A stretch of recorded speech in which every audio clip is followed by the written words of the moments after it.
குழந்தை வேண்டான்னு சொல்கிறது என்னென்னா, இப்போ விமனை பொறுத்த வரைக்கும் என்னென்னா, அவங்களுக்கு நிறைய அவேர்னஸ் வருதுல்ல. இப்போ வந்து ஒரு டெலிவரியோட பெயின் இருக்குது. எனக்கு ஒரு ஊசி கூட போட்டால் எனக்கு வேண்டாம் அப்படி சொல்கிற அளவுக்கு தானே பசங்க. எனக்கு டேப்லெட் கொடுங்க, எனக்கு ஊசி போடாதீங்கன்னு அந்த மாதிரி அந்த டெலிவரியோட ஒரு சிம்பிள் லேபர் பெயின் கூட எனக்கு இருக்கக்கூடாது. அதுக்காகவே எனக்கு குழந்தை வேணான்னு சொல்லி ஒரு இன்னசென்ட் குரூப்.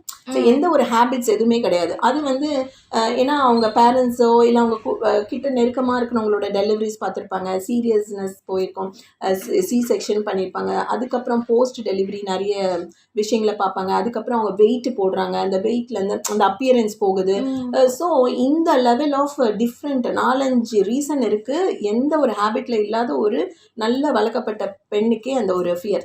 என்றைக்கு நம்ம அந்த மாதிரியான ஒரு டாக் ஷோஸ், அந்த அவேர்னஸ் இதெல்லாம் இயல்பு. ஸோ நீ வந்து என்ன தான் ப்ரிவெண்ட் பண்ணாலும் நீ வந்து அந்த இது பியூபர்ட்டி நீ ஏதாவது இது பண்ண முடியுமா? பண்ண முடியாதுல்ல. அது இயற்கை, நீ அக்செப்ட் பண்ணிக்கிறதில்ல. ஸோ அதே மாதிரி தான் நீ ஒரு மதர் ஆனினா ஒரு பெயின் இருக்கும்.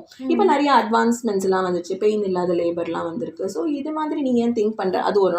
அது ஒரு கேட்டகரி.